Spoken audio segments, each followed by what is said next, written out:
Welcome back guys. ये हमारा PHP course का फोर्थ लेक्चर है और इस लेक्चर के अंदर हम अपने ऑपरेटर्स के बारे में पढ़ेंगे। ठीक है।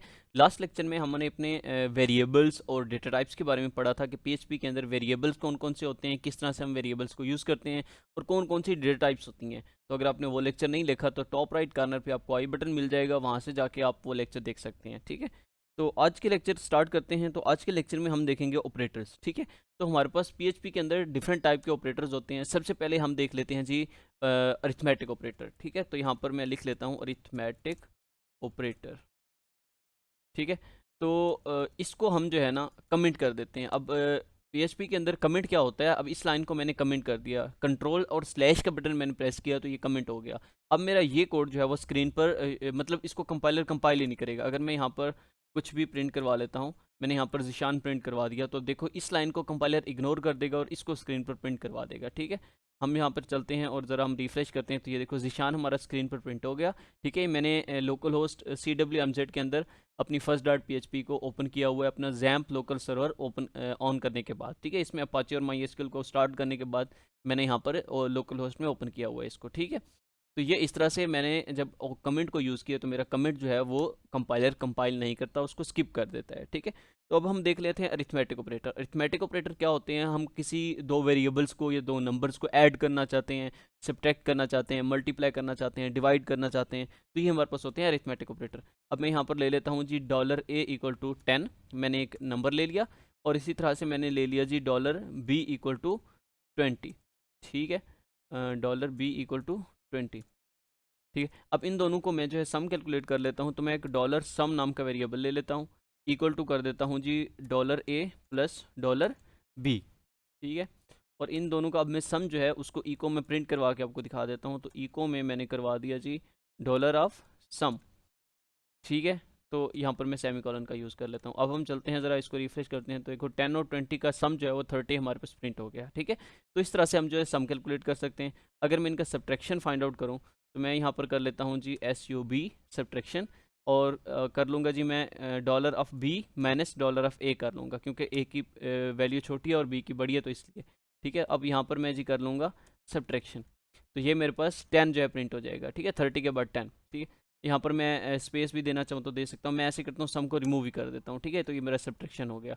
अब मेरे पास 10 प्रिंट हो गया। इसी तरह से अगर मैं डिवाइड करना चाह रहा हूँ तो B/A करूँगा तो मेरे पास आ जाएगा जी डिवीजन, या मैं इसको यार कर लेता हूँ वैल्यू। ठीक है। हमें चेंज ही ना करना पड़े बार बार, तो मैं इसको कॉपी करके यहाँ पर पेस्ट कर देता हूँ। तो ये हमारा जी वैल्यू की आ गई 20 जब मैंने 10 किया तो ये मेरे पास क्या आ गया 2।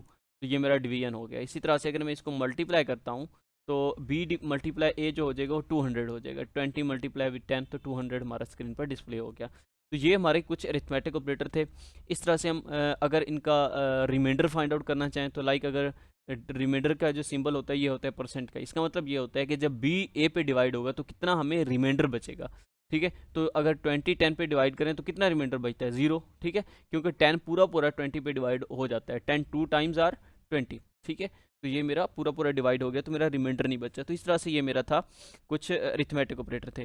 ठीक है। नेक्स्ट हम देख लेते हैं अपने कौन से ऑपरेटर होते हैं हमारे पास, असाइनमेंट ऑपरेटर। ठीक है। अब असाइनमेंट ऑपरेटर क्या होते हैं हमारे पास, हम कोई एक वैल्यू किसी दूसरे को जब असाइन करते हैं तो वो होते हैं हमारे असाइनमेंट ऑपरेटर। लाइक मैंने ये कह दिया कि जो बी की, मैंने यहाँ पर ए को एक वैल्यू असाइन की। ठीक है। और बी को कहा कि जो ए की वैल्यू है वही बी को मिल जाए। ठीक है। मैंने कहा कि बी नाम का जो वेरिएबल है उसको वही वैल्यू मिल जाए जो ए को दी हुई है, तो मैंने उसके अंदर असाइन कर दी वैल्यू। अब अगर मैं इको में प्रिंट करवाता हूँ जी किसको, बी को, तो बी के अंदर कौन सी वैल्यू आ गई, वही जो ए के अंदर थी। तो अब मैं 10 स्क्रीन पर डिस्प्ले हो जाएगा, ये देखो। तो इस तरह से मैंने बी की वैल्यू असाइन कर दी, ए की वैल्यू असाइन कर दी बी को। ठीक है। इसी तरह से हमारे पास असाइनमेंट ऑपरेटर और होते हैं। लाइक मैंने कहा कि यहाँ पर अब बी की वैल्यू देखो मेरे पास क्या बन चुकी है। हमने अगर हमारे पास दो वैल्यूज़ हैं, ए एक वैल्यू थी और इसी तरह से मेरे पास बी भी एक वैल्यू में एक ले लेता हूँ, लाइक B = 20। ठीक है। अब मैं चाहता हूँ 1v1 सम कैलकुलेट होता जाए, तो मैं ऐसे कर लेता हूँ। सम की मैं जो है ना एक यहाँ पर सम नाम का वेरिएबल ले लेता हूँ और उसको इनिशलाइज करवा देता हूँ जी 0 से। ठीक है। अब मैं कहता हूँ सम के अंदर अपडेट करते जाओ, तो मैं कैसे करता हूँ, सम इक्वल टू डॉलर साथ यूज़ करूँगा मैं, $sum plus equal to A, $of A। तो इसका मतलब क्या हुआ, अब ये मैंने वैल्यू लिखी कि सम के अंदर ऐड कर दो किसको, ए को, तो इसका मतलब ये हुआ कि सम की जो ऑलरेडी एग्जिस्टिंग वैल्यू है उसके अंदर ए की वैल्यू ऐड कर दो। मैं इसको कमेंट करके यहाँ पर दिखाता हूँ। इसका ये मतलब हुआ कि sum equal to sum plus A, मतलब सम की जो ऑलरेडी एग्जिस्टिंग वैल्यू है उसके अंदर अब जो ए नाम का वेरिएबल है वो ऐड कर दो। पहले सम की वैल्यू 0 थी, जब उसमें ए ऐड हुआ तो अब क्या बन गया वो 10। तो अगर मैं सम को यहाँ पर इको में प्रिंट करवा के आपको दिखाऊं, तो यहाँ पर जी मैं प्रिंट करवाता हूँ सम को, डॉलर ऑफ सम, और यहाँ पर मैं सेमीकोलन यूज़ कर लेता हूँ, और ये देखो मेरा 10 दोबारा से प्रिंट हो गया। ठीक है, मैं अगर ए की वैल्यू यहाँ पर चेंज करके 30 कर देता हूँ तो अब देखो मुझे 30 प्रिंट हो गया। ठीक है, तो इस तरह से आप जो है किसी भी सम को ऐड करना चाह रहे हैं, या अगर मैं यहाँ पर माइनस कर देता हूँ तो इसका मतलब ये होगा कि सम की जो एग्जिस्टिंग वैल्यू है, इसका मतलब ये हो गया अब सम माइनस कर दो ए को, तो अब 10 माइनस 30 कितना हो जाएगा, माइनस का 20, सॉरी हमारी सम की वैल्यू 0 थी। ठीक है, तो उसमें से -30 होगा तो माइनस की 30 हमारे पास वैल्यू आ गई। ठीक है, इसी तरह से अगर मैं डिवाइड यहाँ पर कर देता हूँ तो इसका मतलब ये हो जाएगा, मैं यहाँ पर कर देता हूँ ए को,